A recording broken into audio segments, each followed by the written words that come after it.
Bonjour à tous, nous sommes quatre, Mathieu, Vincent, Mathis et Mathis, et nous allons vous présenter notre MSR en 180 secondes, soit un projet CHPA, chargeur haute performance abordable. Pour mettre en contexte, nous allons prendre l'histoire de Jean, qui va rendre visite à son ami avec son véhicule électrique à la campagne. Une fois arrivé chez son ami, il a donc besoin de charger son véhicule. Or, il n'y a pas de borne, il y a simplement une prise électrique. Et c'est là que le projet CHPA intervient. Avec pour l'objectif des chargeurs intégrés pour les véhicules électriques et hybrides, le tout au sein du projet de relance automobile français, avec l'intégration des composants haute performance, tout en maintenant un prix abordable pour les consommateurs.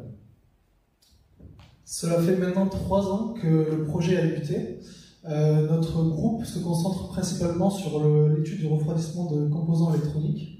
Il faut savoir que du coup, au cours des 3 ans, la plus grande évolution qu'il y a eu sur le projet, le refroidissement à l'air, à un refroidissement liquide. En effet, après une étude de marché réalisée par Vitesco, on s'est aperçu que les clients ont besoin d'une puissance plus forte et du coup un refroidissement liquide.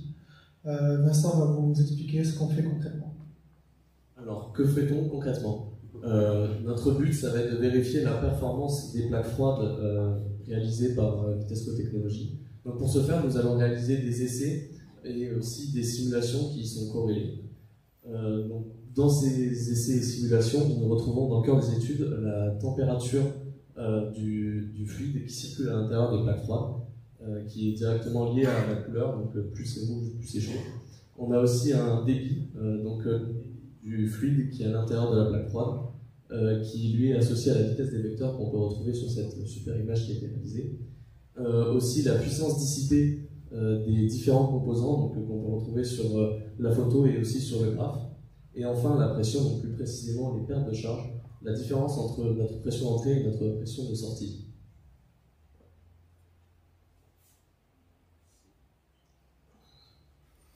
Donc, dans les partenaires que nous avons, il y a qui s'occupent de la gestion du projet. On retrouve aussi l'IRT et Elvia qui s'occupent de l'intégration du PCB et de la caractérisation des différents composants.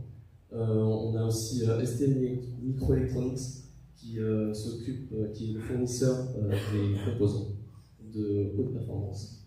Et enfin l'ICAM qui s'occupe du coup de la gestion de l'étude thermique. Merci à tous et à toutes de nous avoir écoutés.